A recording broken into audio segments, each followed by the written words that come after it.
Welcome to Asset Plant and Machinery. Today we're going to overview iBend 3.0, which is our CNC folding system for a press brake.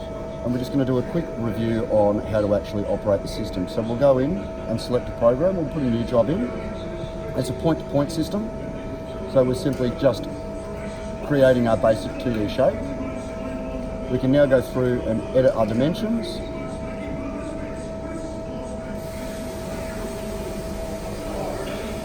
Our angles, and then put in material, the width of the material, the type of the material, select our tooling,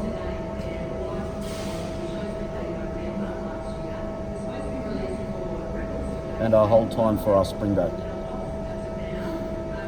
From here, we can actually see how the job will function. So we can step through our bends, or we can go into craft edit and we can actually change our bend sequence. So we might want that one to be number 1, that one to be number 2,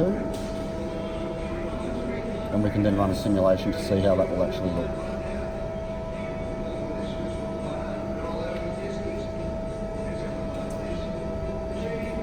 Once all our information is in, we can see up here that we have our back gauge position that's actually programmed, our angle, the type of bending we're going to do. With this we can actually do hemming or safety folding, plus we can also do multiple step bending. In other words, we can do, say, a difficult bend. We might want to bend it at 60 degrees and then come back and complete our bend to 90. We can look at plate turns. So we can turn and spin our sheet, or we can just turn our sheet. We have a back gauge compensation, we have angle compensation, and we have the type of safety we're going to use on our light guard system. So on our DSP laser system, we can select trips to turn off the front and rear beams, which will allow us for close-up bending, or just the back gauge to get the back gauge fingers out of the way for the light guards. From here, once we have our job programmed, we hit go.